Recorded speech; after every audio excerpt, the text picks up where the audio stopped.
Antarctica, a location with vast landscapes, stirring seas, and unique wildlife. The epic tranquility and untouched purity of this region of the Earth is as close to peering back in time as you can get. Exploring this pristine ecosystem is a reminder of the history and the frailty of our great planet. As photographers, we have the opportunity to capture moments that tell the story of our journey and allow us to share them with the rest of the world.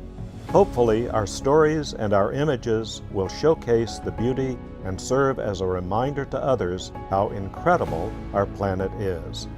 This is Antarctica, the seventh continent.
Good morning from Antarctica.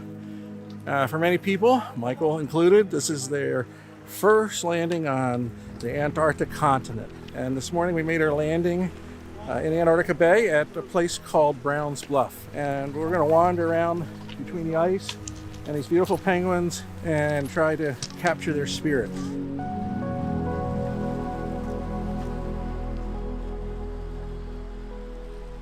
It's amazing when they come this close to you. These guys will come up and visit you.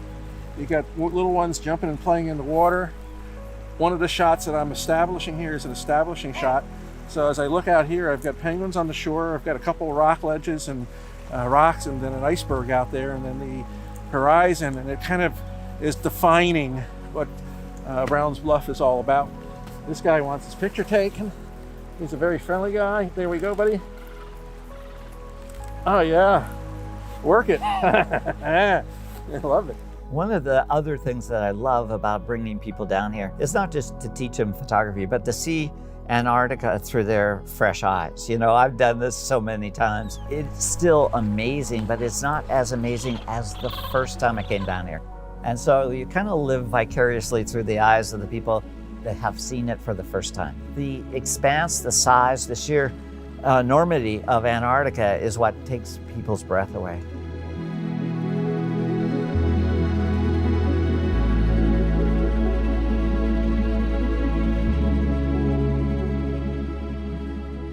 We were just slowly moving through this channel. It was so beautiful. And we're looking at lots and lots of humpback whales. And I thought, you know, it'd be the exact same whether we were here or not. And most of the time, this enormous expanse, at any one time, there's so few humans. I don't know, that was a moment for me that I felt like this place is just beyond belief.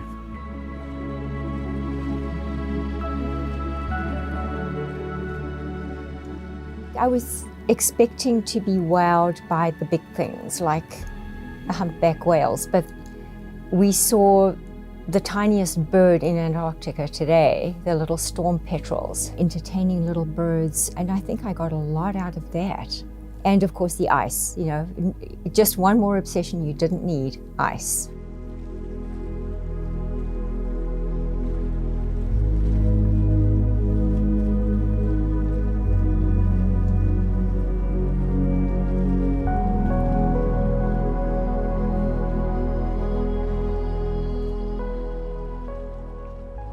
If you ask me about my favorite experience and moment, that's really difficult because the whole thing has been so wonderful.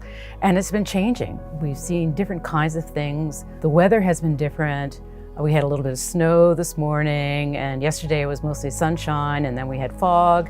So we've been through the whole gamut of weather, and the ocean has been rough, it's been flat, it's been a mirror. What can I say? It's just been overwhelming.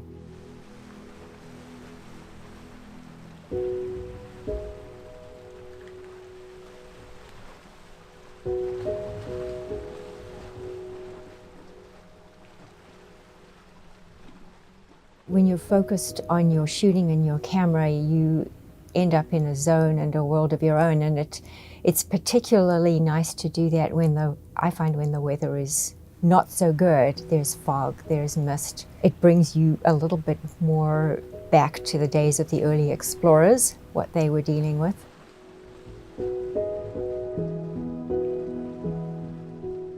The scale of things, looking at what seems like a relatively big ship silhouetted against a huge mountain really makes you feel kind of small and insignificant in this continent.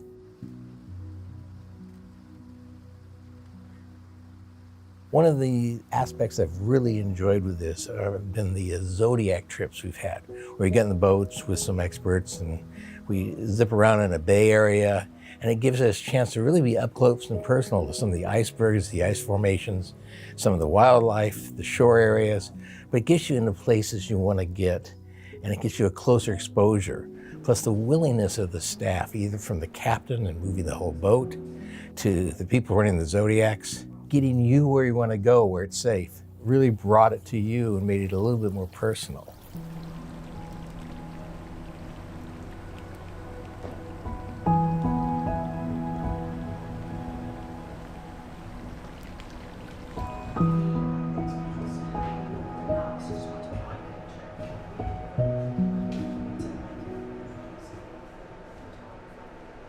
It's sunset, and we're in the middle of a whale lunging. These are humpback whales lunging. They come up for food, and they stick their boulenes in their mouths. They bring up the food from the deep, and then they all eat it together and circle around, and they dive down, and we get whale tail. And we've been chasing these guys for nearly an hour now, and it's just beautiful sunset light, and they're kind of basically circling the ship. It's been an incredible day of wildlife, from minke whales to humpback whales to Weddell seals to just penguins galore.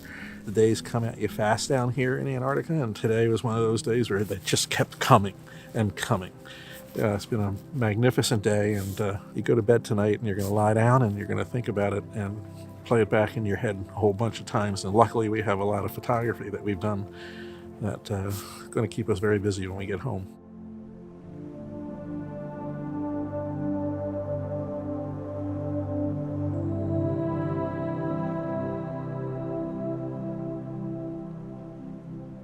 One thing that made this unique is both the presence of Kevin and Art Wolf. It's so obvious with him, his breadth of knowledge, not in terms of execution of shots, but his feeling for what makes shots good. I'm motivated by a lot of things when I take a picture, but probably the primary one is to inspire, to inform, to educate people. You can learn composition and aesthetics, and the rest of your life you'll be learning as I do. I love traveling with Kevin. You know, he is almost like a child in a way. He's so exuberant, and it's genuine, and that's what's really nice. Today is just a freaking marvelous day. Like right now, I got this iceberg coming up with a mountain behind it. Go to zoom lens, it gives me my typical foreground, and boom, boom. Teaching and taking pictures isn't a job for us, it's a passion. Next week, I'll be back in the office. I can't believe it. But right now, I'm in my happy place.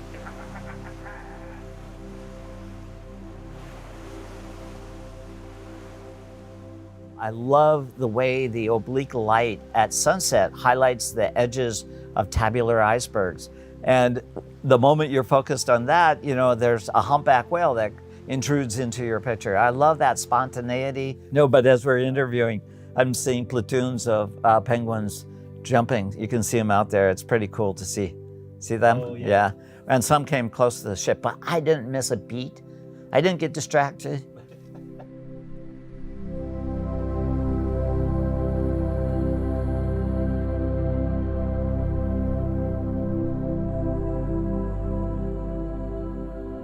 One of the most challenging shots that I took was of porpoising penguins.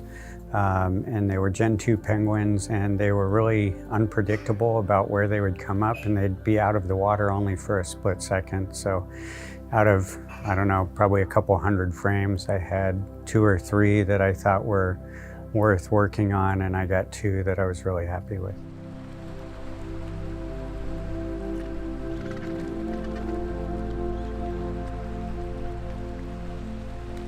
One thing I did that I really enjoyed was to go up on the bridge. I was surprised how nice, how accessible the bridge was. And at one time I actually went up there at night and was able to take an image of the first officer lit entirely by the light of the instrumentation. And his willingness to help me out was really a lot of fun. So it was sort of a different image than many people have gotten here, but just something I wanted to try, and they were very open to allowing me to do that. Here, yes, and that was my Henry. Correct. We can also see glaciers in these charts. See zodiacs, and we get to you with an announcement in regards to disintegration. Smile. Smile.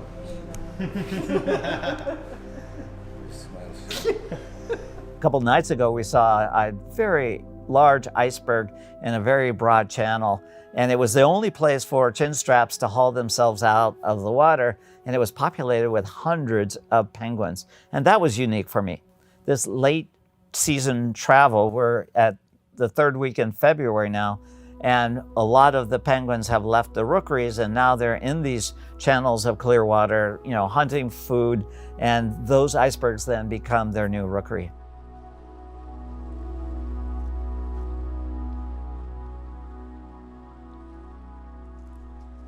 Why I like Antarctica, okay, and as a photographer, you can photograph a lot of things that nobody else will ever be able to photograph, because icebergs and snow melt and a lot of those things, it changes. It's a dynamic landscape. It does something to me. And actually, it's so important to me that I told my wife at one time, after several years of dating, I said, you know, if you can get yourself a passport, I'll ask you to marry me and take you to Antarctica, and we'll get married down there. 2.5 months later, she gives me an envelope with a passport in it. So I had to start thinking about how I was going to propose. But we got married down here 5 years ago. We visited the place where I got married on this trip, Nico Harbor, which holds a dear and special place in my heart. Maybe that's another reason why. You know, the fact that the person I love most, I could bring down here to show her the place that I love the most. And I think any one of you that have come on a trip to Antarctica will agree. And those that haven't, you need to do it so that you can feel the specialness here and the uniqueness here, and the fact that next week when you're home and you're back at your desk, you can stop for a second, close your eyes, and remember where you were and go back to that happy place.